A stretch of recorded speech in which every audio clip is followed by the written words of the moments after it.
ذرا سوچئے، ایک عظیم سلطنت جو 600 سال سے قائم تھی اب خنڈر بن چکی ہے، اور اسی راکھ سے ایک شخص اٹھتا ہے جو نہ صرف ایک نئی قوم بناتا ہے بلکہ اس کی پوری شناخت ہی بدل کر رکھ دیتا ہے۔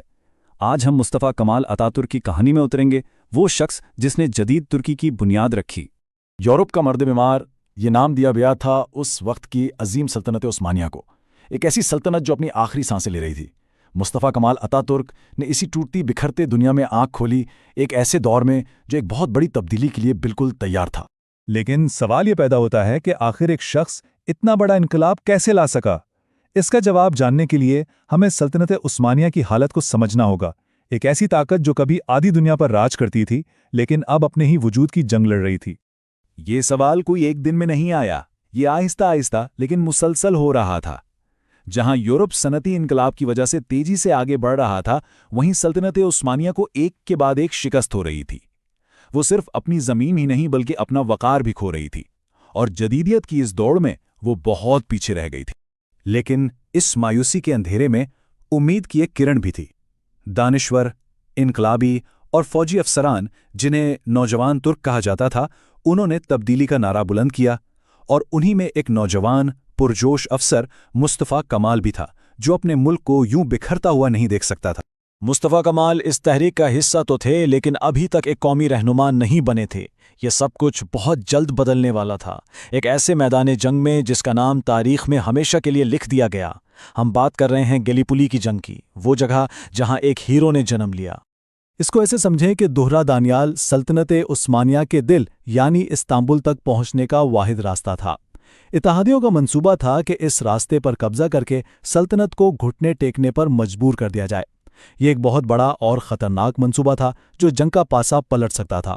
لیکن یہ منصوبہ خون کے سمندر میں ڈوب گیا۔ گیلیپولی کی خندقوں میں جو لڑائی ہوئی وہ ناقابل تصور حد تک خوفناک تھی۔ اتحادیوں کے لیے یہ مہم ایک بھیانک خواب ثابت ہوئی جس میں لاکھوں جانیں ضائع ہوئیں۔ اور یہیں پر مصطفیٰ کمال نے تاریخ کا رخ موڑ دیا۔ اپنی ذہانت اور فوجی حکمت عملی سے انہوں نے نہ صرف اتحادیوں کے حملے کی صحیح پیش گوئی کی بلکہ ایک ایسا دفاع منظم کیا جسے توڑنا ناممکن تھا۔ اس جیت نے انہیں راتوں رات پوری قوم کا ہیرو بنا دیا۔ جنگ تو جیت لی گئی تھی لیکن قوم کی تقدیر کا فیصلہ ابھی باقی تھا۔ ایک فوجی فتح کو اب سیاسی حقیقت میں بدلنا تھا، اور یہیں سے ایک نئے اور شاید زیادہ مشکل سفر کا آغاز ہوا، یعنی جمہوریہ ترکی کی تشکیل کا سفر۔ ہتھیار ڈالنا ایک بہت ہی کڑوا گھونٹ تھا۔ اتحادیوں نے جو شرائط رکھیں وہ قومی بے عزتی کے مترادف تھیں۔ ایسا لگ رہا تھا جیسے سلطنت عثمانیہ کے بچے کچھ حصوں کو فاتح طاقتیں آپس میں کیک کی طرح بانٹ لیں گی۔ ترک عوام کے لیے یہ اپنے وجود کو بچانے کی جنگ تھی۔ ان دو معاہدوں میں زمین آسمان کا فرق ہے۔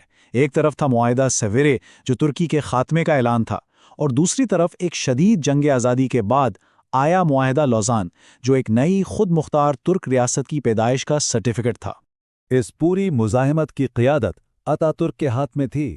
انقرہ سے انہوں نے ایک نئی حکومت منظم کی اور کئی محاذوں پر جنگ لڑی۔ انہوں نے قدم بقدم ملک کو قابض طاقتوں سے آزاد کرایا۔ یہ ایک طرح سے ناممکن کو ممکن بنانے جیسا تھا۔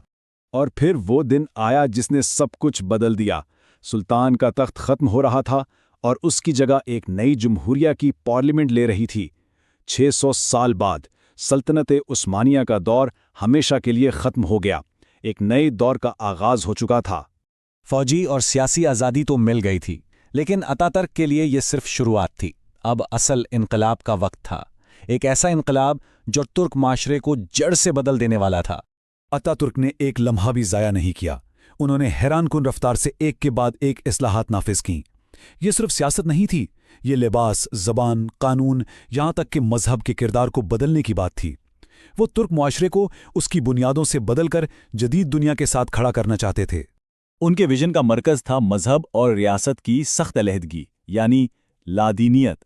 اس کا مطلب تھا کہ مذہبی قانونی عدالت یا سیاست میں کوئی جگہ نہیں ہوگی۔ ریاست کو غیر جانبدار رہنا تھا اور جدید عقلی اصولوں پر چلنا تھا۔ اور ان اصلاحات کے نتائج بہت جلد سامنے آنے لگے۔ خاص طور پر تعلیم کے میدان میں ترقی حیران کن تھی۔ لاطینی حروف تہجی کو اپنانے اور نئے اسکول کھولنے سے ملک میں خواندگی کی شرح میں زبردست اضافہ ہوا۔ خاص طور پر خواتین کی برابری کے حوالے سے ان کی پالیسیاں واقعی انقلابی تھیں۔ خواتین کو ووٹ کا حق دیا گیا اور عوامی زندگی میں حصہ لینے کی حوصلہ افزائی کی گئی۔ ایک حیران کن حقیقت، 1935 میں ترکی کی پارلیمنٹ میں برطانیہ یا امریکہ کی پارلیمنٹ سے بھی زیادہ خواتین تھیں۔ یہ اس بڑی تبدیلی کا ایک واضح ثبوت تھا۔ لیکن ان تمام متاثر کن تبدیلیوں کے ساتھ ایک دوسرا پہلو بھی جڑا ہے۔ اتا ترک کا ورثہ مکمل طور پر غیر متنازع نہیں ہے۔ انہیں صحیح معنوں میں سمجھنے کے لیے ہمیں ان کی حکمرانی کے متنازع پہلوؤں پر بھی ایک نظر ڈالنی ہوگی۔ آتا ترک کا ویژن ایک واضح نظریے پر کھڑا تھا، جسے کمالزم یا 6 تیر کہا جاتا ہے۔ یہ اصول جیسے جمہوریت، قوم پرستی اور لادینیت وہ کمپاس تھے جنہوں نے نئے ترکی کو جدیدیت کے راستے پر گائیڈ کیا۔ لیکن اس ویژن کو حقیقت بنانے کی ایک قیمت تھی۔ ترکی کو اتنی تیزی سے بدلنے کے لیے اتا ترک نے آہنی ہاتھوں سے حکومت کی۔ صرف ایک ہی پارٹی تھی اور سیاسی مخالفین کو اکثر بے رحمی سے دبا دیا جاتا تھا۔ یہ نئی جمہوریہ مغربی معنوں میں جمہوریت نہیں تھی۔ ان کی بنائی ہوئی ریاست پر ایک گہرا سایہ ارمینیائی نسل کشی کا سرکاری انکار بھی ہے۔ یہ واضح کرنا ضروری ہے کہ اتا ترک خود اس نسل کشی میں ملوث نہیں تھے، لیکن انکار کی جو پالیسی ان کے دور حکومت میں قائم ہوئی وہ آج تک ان کے ورثے پر ایک بوجھ بنی ہوئی ہے۔ تو آخر میں اتا ترک کون تھے؟ ایک عامر حکمران جس نے اپنے لوگوں پر ایک نیا راستہ مسلط کیا، یا ایک دور اندیش رہنما جس نے اپنی قوم کو راکھ سے اٹھا کر جدید دنیا میں لا کھڑا کیا؟ اس کا جواب شاید اتنا آسان نہیں، اور ان کا ورثہ آج بھی ترکی میں اور اس پر ہونے والی بحثوں میں زندہ ہے۔